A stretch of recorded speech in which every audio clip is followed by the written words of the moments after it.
I was a door guy at this pizza place. They also served beer. That's why I was a door guy.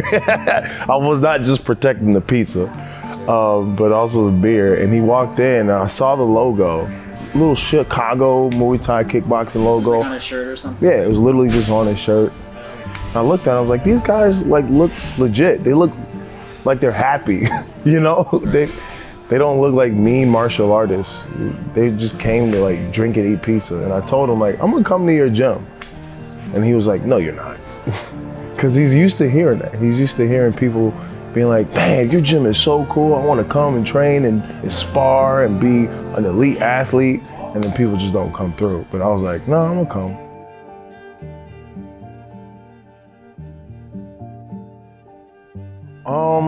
Fighting before here, it was, I think it's like anybody who daydreams about love. Like you think you know love until you've had like a long-term relationship with somebody you live with, and you had to share the bills, and you had to do all that. You think you want and you know love until you've actually experienced it. That's kind of how I looked at fighting in general. It's like, I know if I get in a fight, I'm gonna do this, I'm gonna do that. Have you been in a fight before?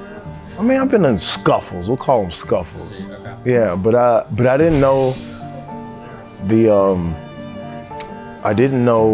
the extent of violence, of true violence. And that's what you learn when you like practice these techniques. You learn your capabilities and you learn other people's capabilities. And when you learn the extent of violence, you start to look at things a lot more differently. Same thing as like when somebody breaks your heart, you start to look at love a lot differently, you know?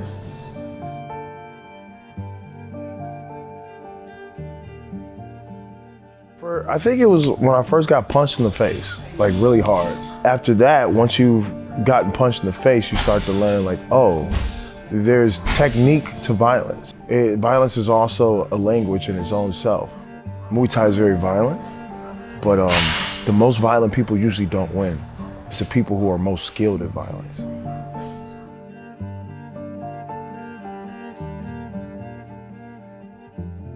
I think the first time I really inflicted violence, like, I can think of the most standout moment that I remember is when I was doing my first tournament, and I told myself, I'm just gonna kick the shit out of this guy. I'm just gonna kick him. And, well, I'm gonna kick his arm, basically.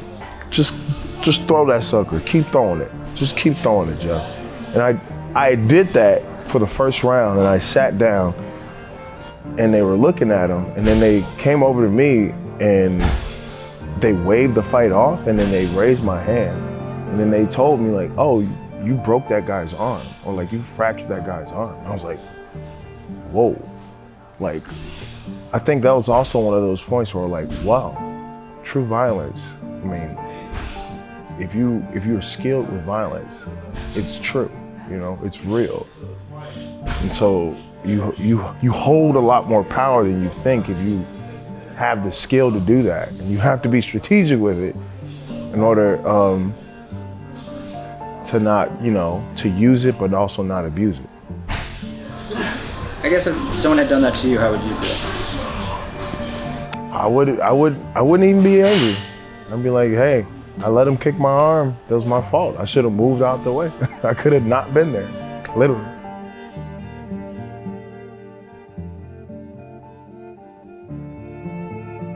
For a lot of people I noticed, they haven't had an instance where they had to put every single part of their life into one goal.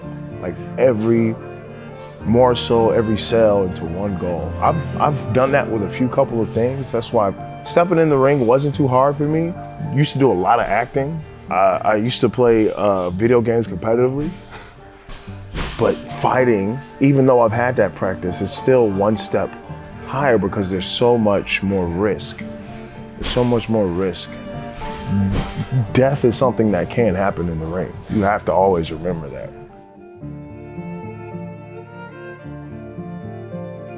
I'm 32, so I take it pretty seriously in terms of like, 32 is like prime age. Yeah, most people don't start this late. And so my thought process is I'm old, I should probably be wise. I just want to keep fighting this year, next year, and hopefully within 2 years I can hang up that belt and just, I don't know, do something in the sun. Who knows what I'm doing? I'll probably be doing Muay Thai, more Muay Thai.